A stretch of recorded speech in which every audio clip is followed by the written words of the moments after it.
y'all doing? Sorry, I'm super tired. Had a long shift. I did a little video earlier. It's loading right now, and then I wanted to come on and do this one tonight because I wanted to play a few of those clips, and I want to go over a few things about the trash truck and stuff that nobody's, I don't believe, has talked about, and maybe they have. I don't really know. Y'all know me. I'm trying to find any answers at all that might help, right, in Sebastian Rogers' case. I was able to get some of the information that I needed for the Ladybird Lake. We're going to do that tomorrow night. I was going to do it tonight, but we're going to move it because I didn't get the email until like 6:20 this afternoon, and I still wasn't done, so work. So I just got in a little earlier. We had to go pick up some of our flags that we had flagged an area that metal detected about 4 or 5 days ago. We had to go back tonight and pick those up, so I took y'all along. I made about a 20-minute video of that, and I wanted to come on and do this tonight, you know, to spread awareness for Sebastian Rogers. He's still missing. He's been missing since February 25th, 2024. Last seen leaving the Texas Roadhouse with his mother, Katie Lynn Payne Proudfoot, however you want to say it. Katie Lynn Payne Rogers Proudfoot. I don't know exactly how to say it, but you know what I mean. And, you know, they're there in Hendersonville, Tennessee. He basically vanished. According to even his stepdad, he vanished in thin air. Poof. But there's some things that I really wanted to go over tonight because something I really want to talk about because it really doesn't add up to me, and it came out of his mouth. So I don't know how they didn't look at this, but I think they have seen all this. I'm pretty sure law enforcement has. They probably have all this, almost everything they need, I hope.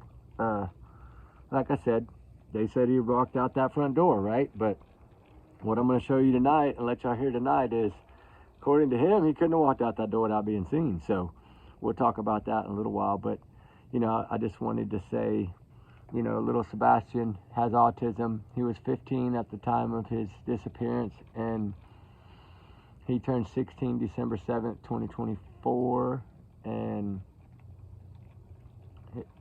he lived in Hendersonville there with his bio mother and stepfather or godfather, whatever you want to call him, right? I don't know. He tells a lot of lies, we know that. And now that I'm really listening, I've never really heard Katie talk a lot until this one. You know, shout out to Smileys World. Like I said last night, if y'all want to see the whole thing, you can go check it out. And a big thank you to you for sharing some of I have not seen it yet because I just got in, but I will check it out because supposedly she shared a little piece of one of my clips today or this afternoon on her live. And thank all y'all that came over, and thank you so much for your big heart and caring for all of these missing cases. I see it. I can hear it in your voice. I did tell y'all last night, shout out to Smiley's World. She really asked the questions in a correct way and then kind of asked them like 2 or 3 times using the chat room. So that's kind of how you should ask these kind of questions, right? And let them just say what's on their mind instead of trying to ask them, well, is there hope there? Or, you know, like some of the news people do, they kind of feed it. And she didn't feed it. Straight out, she freaking put it out how it was, asked the questions that were coming in the chat room, and I think that's amazing. That's how it should be done. And that's why you get tongue twisted and lies, and you can find these things, right, that don't make sense and don't add up. So it's truly amazing, and I wanted to say thank you so much from the bottom of my heart. It means so much for such a large channel, someone that's been covering true crime so long, right? And I'm just such a new little baby channel, and for her to even share even a second of my clip is amazing to me. And thank you so much from the bottom of my heart. It means a lot, more than you'll ever know. Like I said, your heart is like gold. You care so much about these kids, and you didn't sugarcoat nothing when you interviewed Chris Proudfoot, Katie. You just put him out there, right? There's no hard feelings. Put it out there, right? He wanted the tough questions. What did he tell you? I don't want softball questions. I want hard questions. Well, he got them, and he didn't get all the hard questions, but he got enough that you could get away with to get the answers, and that's what matters. Bringing justice for Sebastian Rogers is what matters. Sorry, guys, I'm so exhausted. I've been up for like 26 hours right now. But I wanted to do this because I wanted to get this out and let y'all hear these things. But back to Sebastian, you know, the Roadhouse clip to me tells a lot. They had no interaction, no, like a mother and son, usually you would think, especially with special needs like Sebastian, he needed extra love and extra care, and she gave him zero at that whole dinner. And I've only seen some of it. I can't imagine. She did not carry on a conversation. He didn't smile. He didn't. It goes to show you what his life was like daily. And it's sad. It's heartbreaking. It is. But it's what we all assume and we think, right? It's from, they give us the answers. We just have to listen. And they do tell the truth sometimes. Not meaning to, but they do. And usually they will correct themselves. Like now, they correct themselves when they make a mistake. In this video, they didn't. And that's what's so amazing about it. And like I played last night, some of those clips in the beginning of him saying on the 27th, Eric Craddock, you know, I'm not going to say he didn't have shoes on. And then the other director saying, I'm not going to say what he was wearing. Like, they weren't listening to anything Katie Proudfoot said. I'm sorry. And it's clear. And it's so nice to go hear that and now understand it a little bit more. And it brings a brighter light to it. And that's truly amazing. We know they ground and pounded that entire area so good that even if he would have dropped a tissue, they would have found it, right? And that's what's good, because that way they knew he didn't leave that home, like they clearly believe. I believe they believe that. The dogs clearly showed that he didn't leave that home. And now stepfather pretty much told us he couldn't have gone out that front door. He couldn't have gone out the other door because it was too noisy. He couldn't have stepped out of the window because he just stepped in mulch and they would have heard him and he would have screamed, right? And he would have been seen on camera going out the window. So clearly all the way around, it was like Fort Knox. So how did this boy get out? That's what I want to know. That's the tough question I want to ask. How did he get out? Don't beat around the bush and give me your thoughts. Tell me exactly how he got out of that home, because evidently y'all know.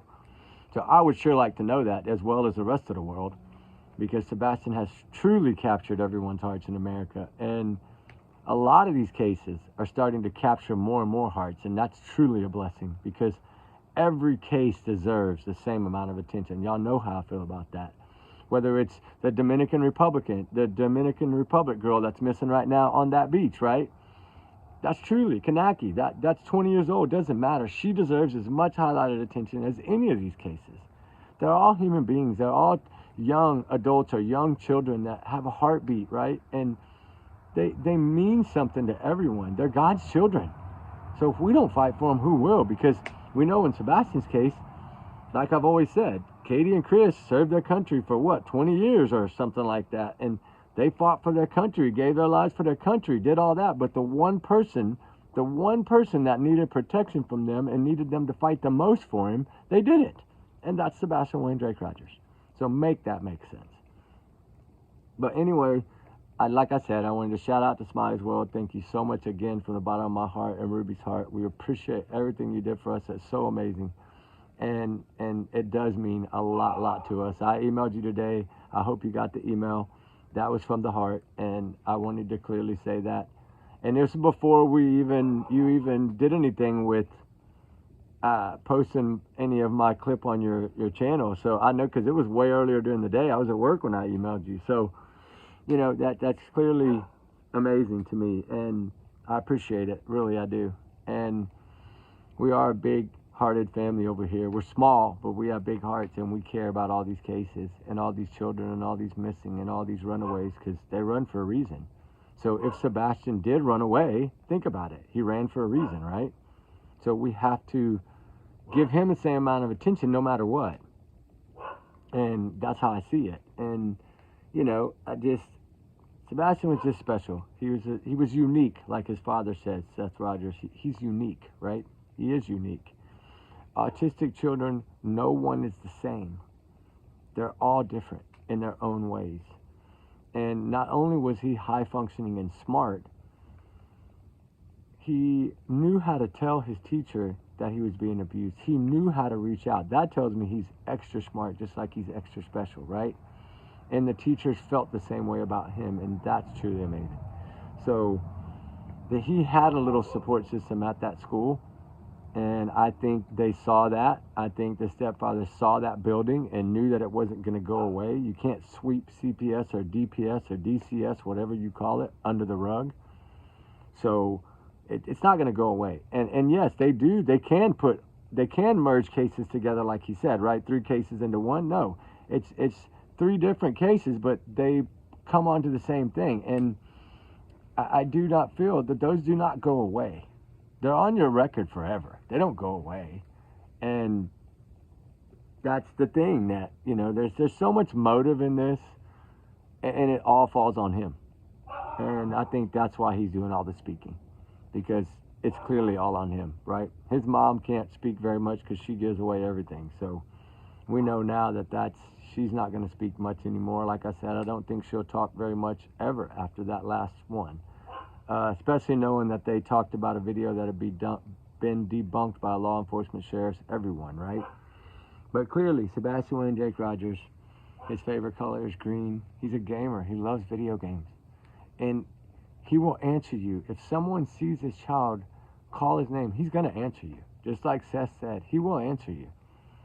And he just needs to be found. That's what it is. And he needs to be brought home one way or another, no matter what. He deserves to be found, just like everyone that's missing deserves to be found. You know, hearing some of the stories about him loving to go fishing, and he loved to go to these little game things and where you play video games, and, you know, like Call of Duty and Minecraft and some of this other stuff. And, you know, it's just, I felt like this poor child was locked in that home over there.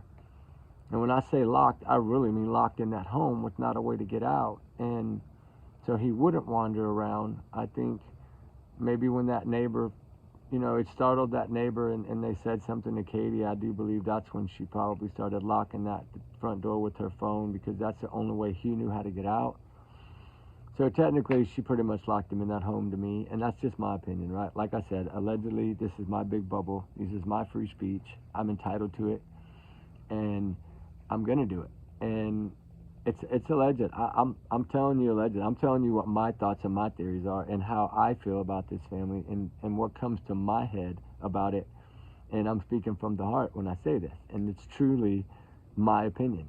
And we all are entitled to our free speech. So my big alleged bubble, like I said, protects me, right? And, you know, it is, don't take it as fact.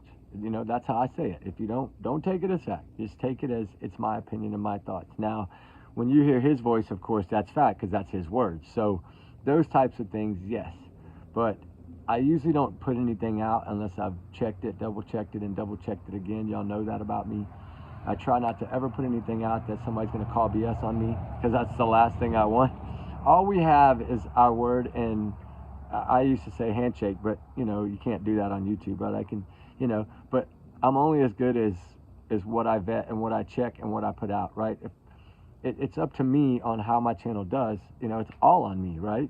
And if I want to build this family channel, right, it's going to take all of us, but I still have to be truthful to y'all guys, right? I can't come up here and just blah, blah, blah, blah, blah, blah, blah, right? No, that wouldn't work that way. And it's about missing children, missing cases, missing adults like Nikki McCann, Suzanne Simpson. Like, they're adults, they're still missing, they still need to be found, right? Just like the children that are missing, just like the runaways that are missing. But enough of my rambling. Y'all know I get to rambling when I'm tired, and I'm sorry. But I do want to play some of these for y'all guys. And I do want to spread awareness, right? This is spreading awareness for Sebastian Rogers, of course. And I wanna go over some things. And while I have y'all on, I do want to give a shout out to the reporter Jamie White that was unalived in Austin, Texas. That is a tragic story. This is right down the road from me, Austin, Texas, him. And it was, I think, Sunday night around midnight or something like that. I guess it was some kind of crime spree going on, and he happened to, I guess, be in the wrong place at the wrong time. So my condolences to his family. I'm heartfelt for this young man. He was a reporter, a journalist, and he covered news and covered things, and it's truly a heartbreaking story. It is. And so I wanted to, you know, give a little shout out to him and give my condolences to his family. And bring awareness, right? Crime is becoming very bad everywhere, right? That's what it's doing. And sorry to show the bodybuilder above it, but I didn't mean to do that, but that's part of that same photo, so I'm sorry. I'm not here trying to make muscles, I promise. Oh, and some of y'all were asking me the other day about the book that I use to train the dogs, right? Because we got the new puppy coming here in about 2.5, 3 weeks from now. So we got the new dog coming, which is going to be great. It's going to take a while to train, but this is the book that we use. It's the military working dog book, right? It's to train, and you can use different training methods with this book. So anybody that's looking to train, this is what I swear by. I love this book. I think it's probably the best book out there to train from. Yes, it's an older book, but I love it, and it works. So if y'all want to check it out, it's the Working Dog Book, and it's the military working dog book. Official U.S. military training handbook is what it is. And it does, believe me, it works. It's a lot of work, but it works. And so that way, I had seen that a couple of times about the questions. And then, as we know, we're talking about missing Sebastian Rogers and bringing awareness to this case. And he does need to be found. We need to find this child, and we need to bring him home one way or another. Like I said, it's been a little over a year. That's scary. But we still need to be, law enforcement is still saying there's no proof that he's not alive. So we have to kind of believe a little bit. I believe a lot more now after listening to all these first interviews in the first few days about Sebastian. And I do feel now that they know a lot more than we know. And that's a wonderful thing, right? It is. It truly is. But there's a part in here that I want to play because it is scary. Not scary, but hold on, let me find it first.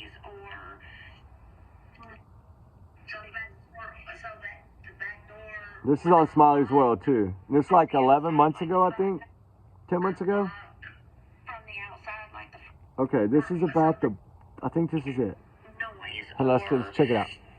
Would not have been locked. Right here. Mm-hmm. So that the back door would not lock from the outside like the front now. You'd have to have the Y'all key. pay attention, please. If y'all can hear, I hope y'all can hear it. One, I'm not going to describe every door lock in our house. That's a safety thing. Yeah, don't do that. But what I can say is there's only 2 doors in the house that he could have gone out where he could have locked on his own or from the outside. And the one, he wouldn't have gone out because of how much noise it makes. Yeah. Everybody would have, and plus it would have been seen on camera. You hear that? Everybody, and then he cut himself off. I mean, it would have been seen on camera. So, by reasonable elimination of all these doors, it's front door. Okay. And there's no, and so You see that? He's like, he tongue-ties himself. windows unlocked or anything like that y'all can tell or could tell. I'm sure they would. This is the best part. Listen. Yeah, with the screens intact and things like that. Yeah, nothing exterior of the building of our house has been altered. Yeah. I mean, and that's why it was like, not only that, but for him to go out the window, so to speak, he would have landed in the flower bed and, barefooted. Yeah, we'd have heard something because he had landed on it and screamed. Yeah. You hear that? All right, let me get these people. I know You hear that, guys? Let me play it again. I'm gonna play it over. I'm gonna play the whole thing over again. It's only like a minute and a half, but I want y'all to hear it again, okay? Because it's very important, some of the things that he says. Listen, real quick. Noise or not Would not have been locked. So that the back door would not lock from the outside like the front now. You'd have to have the key. So I'm not going to describe every door lock in our house. That's a safety thing. He makes it out like he's got Fort Knox, right? Yeah, but what I can say is there's only 2 doors in the house that he could have gone out where he could have locked on his own or from the outside. And the one, he wouldn't have gone out because of how much noise it makes. Yeah. Everybody would have, And plus, it would have been seen on camera. Let's put it that way. Everybody, and then he pauses, and then he's like, would have been seen on camera.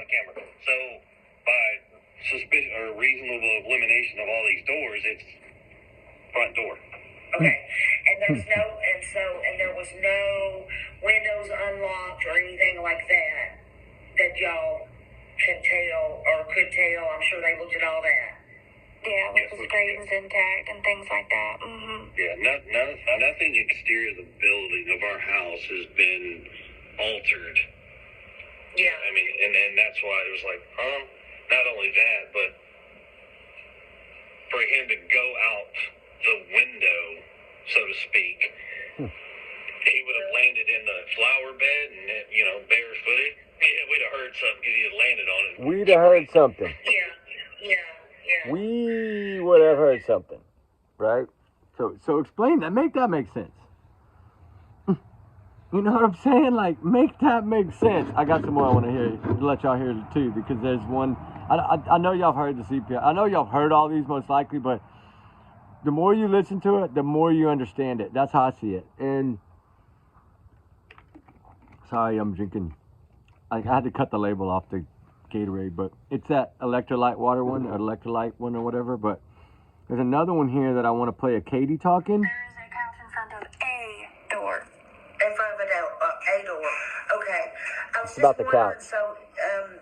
So can he get out the back? Okay, so he can go. Is there an exit out the back of the house? Yes. That's unobscured from anything? Yes.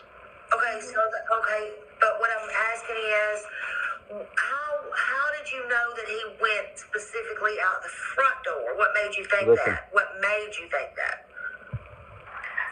We presume that he left out the front door. We never know 100%, obviously, but we presume based off of process of elimination, going over it with law enforcement, going over the house, where things are, how things are, Sebastian's routine, and the fact that that's the door that he always uses or prefers to use, because I won't say 100% of the time he does come in with me through another door, but that's the door Sebastian prominently uses. That's the one that if he were going to sneak out of the house or leave the house for whatever reason, that's the most reasonable door that he would have left out of.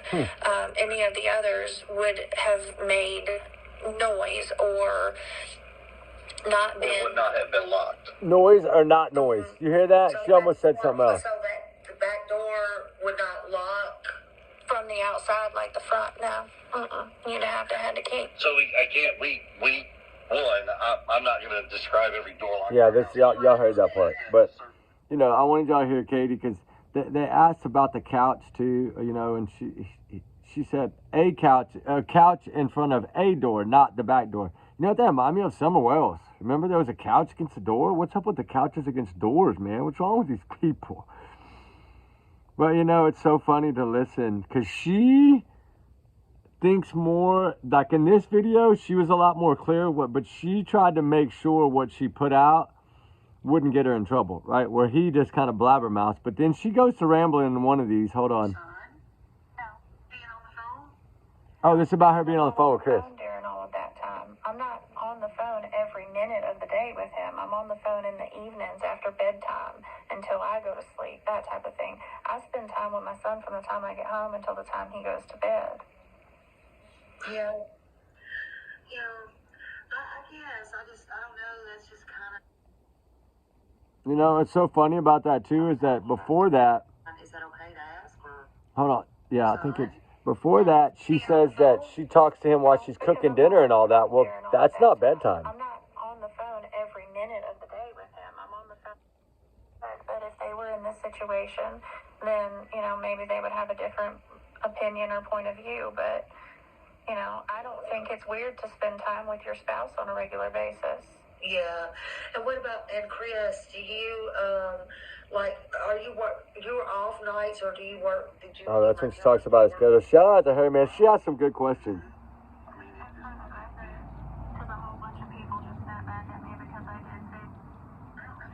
Trying to find this one's like 30 minutes.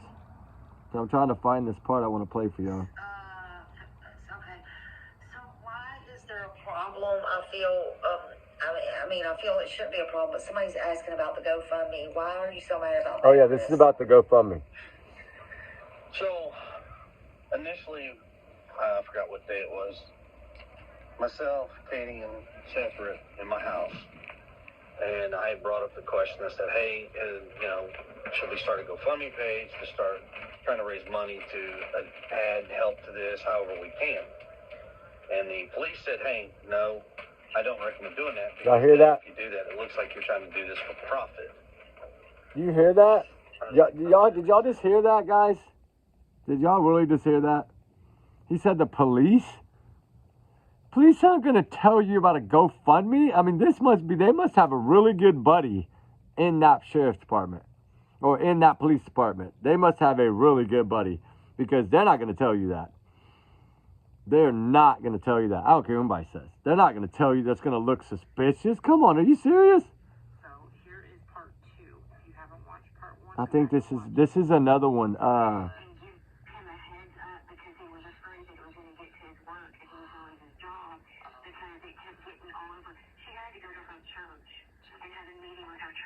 No, it's not that one. Hold on. I recorded so many. Is it this one? No, being on the phone. Oh, that's when she talked about being on the phone. There is a couch in front of a door. In front of a door. On the front. We presume that. They presume. Hold on, guys. I'm sorry.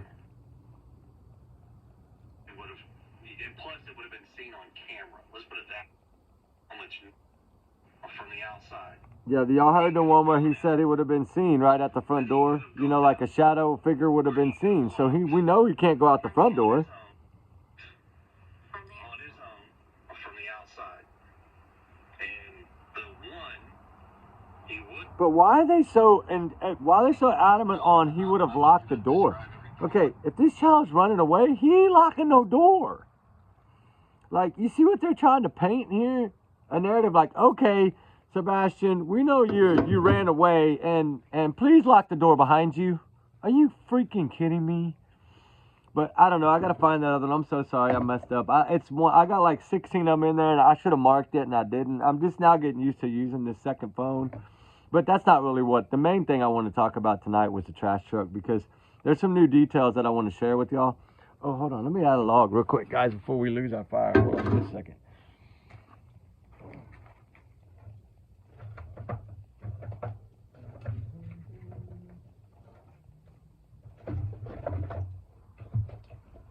I don't want to add too much, but I'm going to add a few little ones. So that way it'll get a little lighter for us. But what I want to talk about right now is this, a lot of people, I don't know if you know about, I'm sure a lot of y'all probably know about this. Once I bring it up, y'all are going to be like, oh yeah. Because, you know, the new trash truck policies have changed so much in the past 6 years, right? That these trucks basically have weighted arms, right? Like they can tell you how much your can weighs, because these landfills, they need to know what their trucks weigh, what they're dumping there. It's all about charging and costs, right?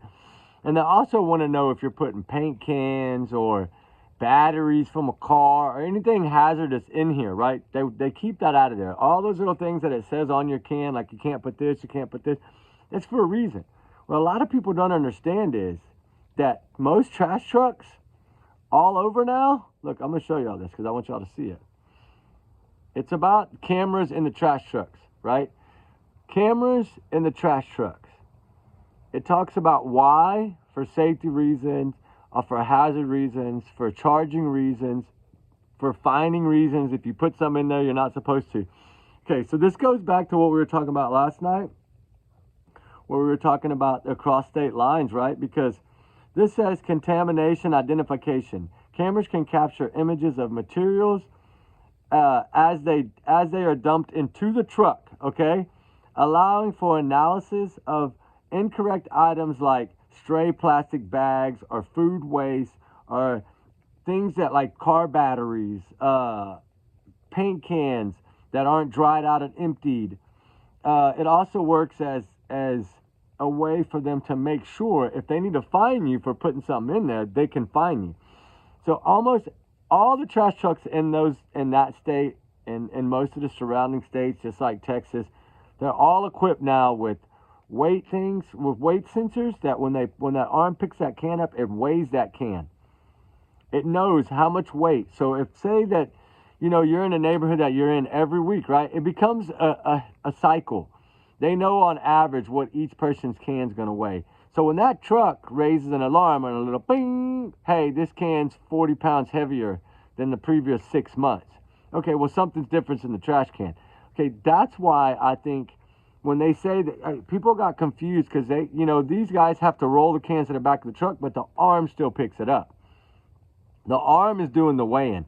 And then when it goes up to the back of the truck, if you look up on those trash trucks, and you can go by and look at those ones there in Hendersonville, they have this little circle thing on the top. It's a camera. And inside on the screen, he can see what's falling out of that can, right? So when you go back and read, to get the search warrant across state lines, the reason I'm talking about this is because this is like city council ordinance to have these cameras. They want these cameras. But the reason that I want to talk about this is because it says on that warrant, getting that warrant right for the landfill, it talks about how they have to be able to prove that there's a crime has been committed, and some of the ways to do that is digital evidence, like photos, or say it could be text messages, like your digital footprint, right? Like we know Brian Koberger left all that digital footprint around, right, with his phone and his car. You check GPS in your car, just like the dash cam Katie had in her car that she had to show for proof of life or whatever. Think about it. This is what I'm trying to put together right now for y'all guys. I wasn't going to spill the beans just yet, but I'm going to go ahead and do it because I wanted y'all to know. But when you have to apply for that warrant across state lines like that, it's very difficult. I'm sure y'all went and Googled it already, right? It's not spaghetti pancakes, but you're Googling to find out. It tells you how hard it is and what you need. Proof of a crime, proof that a suspect may be living in that area and that he utilized that site, and that to arrest, to bring him back across state lines. There's so many ways, but you're pretty much having to prove that a crime was committed, or you feel that a crime was committed. And you need either a witness testimony, data, like digital footprint data, because we know they already have cameras, right? That's digital data. So one thing, it was overweighted, so that was a flag, right? But when the trash came, Sebastian hasn't been reported missing yet. So that's what I'm trying to get to is once he was reported missing, someone evidently that lives in that town that runs that trash truck remembered that their can was heavy by the screen and has the digital proof, the printout, everything to prove, to show, look, it was overweight, 61 or 64 pounds, whatever it was overweight, right? 50 pounds, 40 pounds. I might give exact number, but it was overweight, right?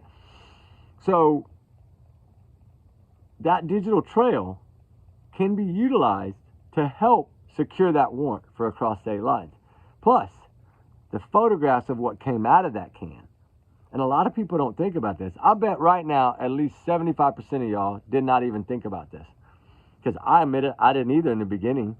And then when I started figuring out the state line thing and started putting two and two together, and then I called around to some different companies to say, hey, y'all have cameras in the trash trucks? Y'all have cameras? Because I started thinking about needing that digital footprint. So then I was thinking, and then everybody's, yeah, we have them. It's mandatory now, pretty much, safety, so we don't get car batteries in there and paint cans full of paint and chemicals, or gas cans full of gas, or diesel cans full of diesel. Any kind of thing that's hazardous, they don't want in there. And it tells you clearly on the lid of your cans. Go read it tomorrow when you have daylight. Read what you can and can't put in there, so then you know. Because believe me, you put something in there you're not supposed to, like a paint can, when that thing is dumping, that camera's filming what's falling out. And they have somebody that watches and views all that footage, right? That says, okay, this person needs to be fined, here's paint in their can. And the reason they do this is so they can find them, right? That's a way to make money for the city. It's a way to push penalties and push fines to teach you, don't do this, right? That's hazardous. Don't put this in our landfill. So y'all think about that for a little bit, because that's what I wanted to leave y'all with is think about, they know what was in that can pretty much, unless everything was still in a black bag or black trash bags or white trash bags or whatever. But a lot of times people will throw extra things in there that won't be in a bag, right? Say you walking out and you had a shoebox in the back of your car or from a new pair of shoes, right? I'm just going to use that as an example. You get what I'm saying? Or like a bag from, say, BJ's or somewhere like that may have had a receipt you used to pay cash, and you just kind of wanted to throw all that away so it wouldn't be found. You just throw that, when you get out the car, you throw that in the trash can right there, knowing it's going out the next morning. Or boxes from BJ's, or anything that you could have bought at Costco's on Saturday, BJ's. If it was like new pair of shoe boxes or some new clothes tags or some receipts, and you just threw in there knowing that would go out with the trash the next day. Those are the kind of things that I believe they were looking for. I don't think they were looking for Sebastian in that can. I really don't feel that way. At least I pray they weren't looking for him in that trash can. But I don't know what they were looking for. But I know that it was overweight. The truck is the one that tells it it's overweight, the arm. And the camera knows what fell out of that can, right? That's the good thing about technology today, that it's getting smarter and smarter and smarter.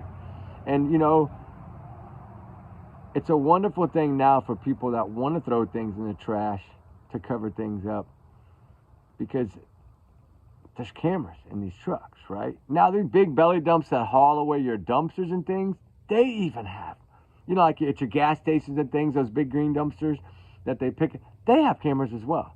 And I just spoke to one 2 days ago, and he allowed me to come inside. I should have filmed it, but he said I couldn't. But I wanted to film it. It's like a big screen, like an iPad size screen, like, you know, the 20-inch iPad screens. And on there, he can see behind him like a backup camera. Then if he's picking up a can, it switches over to the screen up at the top and points down into the bed of that thing. And as that can is opening, what's falling out, he's seeing on that camera. He showed me exactly how it worked. And believe me, it's amazing how it works. And it picks up everything that fell out of that dumpster, even with the dust and stuff flying out of that dumpster at that gas station. Because I saw a trash right there, and I pulled in real quick because I was like, hey, man, you have cameras? I wanted to know. I wanted to find out for myself and see how it works so I could explain it to y'all.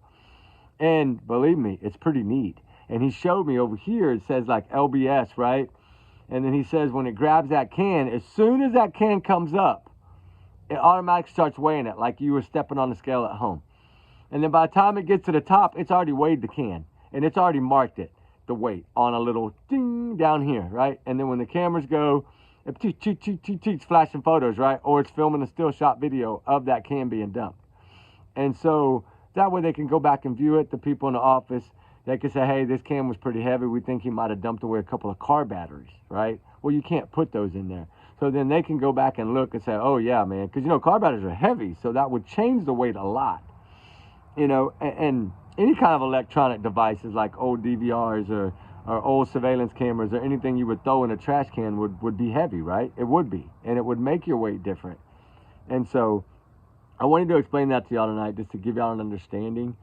And I'm so sorry that I couldn't find that one in those clips. I'm just about to fall asleep here, guys. I'm sorry. I'm so tired. But, you know, I'm gonna end that on that note for y'all to think about. I know I didn't talk too much tonight, but I wanted to come on and let these things out so y'all can know and y'all can start digging now on some of these things and see what y'all can find. But like I said, to listen to the whole interview of Katie and Chris, go check out Smiley's World's channel. She did an amazing job interviewing them. You know, you don't see their faces. It's just little people up there. But everything they say, you hear it crystal clear, believe me. And she did kind of ask some really good questions. And as it went along, she might ask the same question again later, kind of like Nancy Grace does, right? And so that's why I was like, man, she's really asking the good. And I know some of the questions were coming for her chat. And that's amazing because she's allowing her people, her little family, right? Her little family of people and her little channel or her big channel to be a part of that interview. And that's good because sometimes as creators, we don't have to ask some of the harder questions, or we don't have to ask them in that form or fashion. Like, you know, because some of us don't ever want to be talking to somebody and ask a question the wrong way and then them just get off, right? Because they can just hit that end button and they're gone. And so we have to be careful about how we ask some questions sometimes. So it's better when, like, the chat room asks the questions and she can just read them off. I get that. That's a good technique. It really is. And like I said, she's really cares about the missing, and it's true. She's truly has a big heart, and I see it. And I think everybody that watches her channel sees it. So again, thank you so much. And thank y'all all for coming over and checking out our little channel and our little family, and y'all joining our little family now. So that's so good. And who knows what the future brings? Maybe we'll end up doing something together one day or something, or join, you know, like be on the same channel at the same time or something. Who knows what's coming? Or if I'm down there in Tennessee searching and I want to reach out, maybe she wants to come hang out and see how Ruby works or something. She can explain. That would be good too. I'm always up for that. Because I got the new puppy coming pretty soon. We're going to be training, so it's going to be another leash. I don't know how I'm going to film, but we're going to figure it out. But anyway, guys, justice for Sebastian Wayne Drake Rogers. Justice for all. And you know what? I want to show, what's her name, Kanaki's picture again, because I do feel that this girl, I pray to God they offer a reward to get this girl home. You know, if she has been taken, those cartel people that run the streets, you know, like the thuddy people, they will, you put a big reward, they'll give her back. They'll find her, right? Kanaki, they'll find her. And so I did want to use a little bit of this time to spread awareness for her, put her face back out there. She's, you know, in the Dominican Republic. She's going to college in Pittsburgh, you know, in Pitt. And so she went over there for spring break with a group of friends. But as we talked about earlier in that other video was, stay with your friends. Please, y'all start staying with your group. Like, don't, I mean, Riley Strand case showed us so much. Stay together no matter what. But anyway, I did want to come on and show y'all this and share her face again out there. So, you know, prayers for her family. I hope to God she's found safe. There's a lot of bad things that go on in that island. That's where Nally Holloway was. There's a lot. Go read those things about that hotel. I think there's like 36 people in the last 5 years that have gone missing from there. Believe me, it's scary, guys. And it's reality. We need to wake up and talk to our kids and be stern with our kids about it. Show them these clips. Look, this girl thought she was fine too, and then look, right? Stay together as a group. Don't leave your group. 5 is better than 1. Stay together, please. It can be between life and not life, right? Stay together. It's truly heartbreaking, and it's just hard to even talk about, because I know those parents are probably beside themselves right now. I would be probably having to pick myself up off the floor just to try to search. I can't imagine. Oh my gosh, like even Sebastian, like even Seth, that's how Seth feels too, right? God, it's just, I can't, oh my gosh. Even like Eric Craddock said in that interview that we played last night, if it was his, he don't know how he would even do it. Like, he don't know how he would be alive, right? Like, it would literally tear your heart out, you know?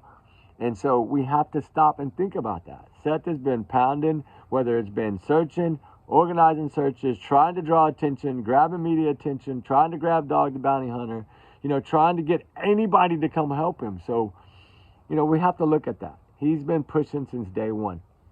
And so we have to support that, regardless of we have to put our differences aside and support the ones that are fighting for Sebastian. Because truly, all it's about is finding this young man and getting him home one way or another. So remember, it's just my alleged opinion, guys. These are just my thoughts, my series. Don't take it as fact. Take it as a grain of salt. Now, y'all's comments are y'all's and y'all's alone. We do our research together because we are a big-hearted little family. And so, trigger warnings always. Justice for all the missing, all the runaways. They run for a reason. Remember that. When some of y'all that don't want to follow runaways, think about this. You're following Sebastian Rogers right now, right? If he ran away like they're saying, would you not be following him? Think about that. They all deserve a shot. They all deserve us to care and to spread awareness. It doesn't take long to spread awareness. You can do it in 3 minutes, 1 minute. Just post their face. Like, you know what I'm saying? Like, just post them. Post their face out there, right? Like, that's all we have to do. Spread awareness. Talk a little bit. You know, just post a photo. Post whatever it takes, right? Like, post whatever it takes, right? This is who we need to get home right now. Safe and sound, or however it may be, get him home. Someone holds the answers. And it's within that Hendersonville home to me, where he was living, that holds the answers to this. I feel in my heart. They've told too many lies, and lies that don't add up. So we have to look at those things, and that's what True Crime World does. We're going to take everything you say and we're going to twist it and we're going to tear it apart and we're going to try to break it down. That's what we do. So if you tell the truth from the start, you don't have to worry about it, right? You don't have to worry about it. That's how I see it, right? Spreading awareness is a huge thing. And to me, it does things. It's just like this, right? Like I posted the person of interest in that case for her, right? We've all seen the clip, right, of her with that guy. Like, it looks like he's taking a selfie of him or something. Like, what was he doing? Taking a picture to send to them, say, how much you going to pay me for this one? Like, that's what scares me. I mean, he's holding it up here like this to take a photo, right, of her. Is he sending it to that little boat that's sitting right out there? Because we know this happens over there a lot. And all they're doing is just running up and down from them big yachts and those little dinghy boats and waiting with a bag of cash or a pocket of cash, or hey, we'll drop the cash off, or whatever they thought may be. If all these things that are coming out are going to end up being true, guys, that this kid had like 30 grand on him, and that's going to be huge. Like, I'm just saying, I don't know yet. That's why I'm not putting it out. I'm just saying from what I'm hearing through the grapevine is that supposedly he had a large amount of cash. And I don't know if that's true. Like I said, please don't, I don't know. So don't take that. And I don't know if it's true. I'm just saying, I'm digging to find out if it's true. But I wouldn't, there's so many bad things that happen in those islands like that. Those people are all poor. It's all tourism. That's how they live. That's how they pay their bills all year. Spring break makes them a lot of money to live for like 6 months on that. And then summer makes them a whole bunch more. But we just have to stay together as groups. And I'm not trying to bounce around from Sebastian Rogers or take away, but, you know, Kanaki still needs her face put out there and awareness spread. It is a yellow alert. That's worldwide, guys. They think something bad happened here. And I don't think they think it's foul play either. That's not what I'm talking about. I don't even like saying that word. I have 2 daughters. I don't want to say that word, but y'all know what I'm talking about. I just say taken. And that's still hard to say. Still breaks my heart to say that. This is a 20-year-old college student. Her whole life ahead of her. Just like the Idaho 4. They were all around that same age, guys. And I know that's a different story, but I'm just saying, look how hard it is to talk about them. It's the same thing. And this poor girl just went for a swim with a guy she thought was cute, and look what happened. But this is what they do. I always tell them, go to the local bar. You'll find out everything you want to know. Because half of those bartenders are probably spies for these people, or they're against them. It's one of those 2 ways. Go talk to any private investigator that's ever done a case in that island. They're going to tell you the same thing. I've done my research on that island, believe me. Not in this case, Nally Holloway case, and other cases. Over the last 9 years, I've done a lot. I didn't have a channel, but I've still been involved in trying to help with a lot of cases over there. Nally Holloway was not the last one. She's one of many, many, many. And now we have this girl, which I pray to God I'm wrong, but go listen to any expert talking about it right now, and I guarantee you, I don't know what they're saying, but I can almost bet you they're saying that they don't think she's in that water. And I could be wrong, but I'm pretty sure if they have half any sense, that's what they're saying about this case. So, awareness, awareness, awareness. We're going to try to go search for Suzanne Simpson now. If I can get off after tomorrow, then we're going to try to go the following day. So we'll be out there on the ground, boots on the ground. I love that area. I love searching there. So we'll take y'all with us on that too. And we will talk tomorrow, guys. It's been almost an hour. I'm beat. Y'all can tell my voice. I'm going down. The fire's going down. And I'm trying to drink my Gatorade, but I feel like I'm dehydrated. It's so hot today. It's like 91 degrees. So I'm trying to get rehydrated. I still need to go shower and eat. But I came straight to the fire to light it for y'all when I got home. Anyway, guys, y'all have a wonderful night. And all the new people, thank y'all. I hope y'all love our little family. We're growing our little families slowly, but we're growing our little family. So thank to all y'all that joined tonight. And it's amazing.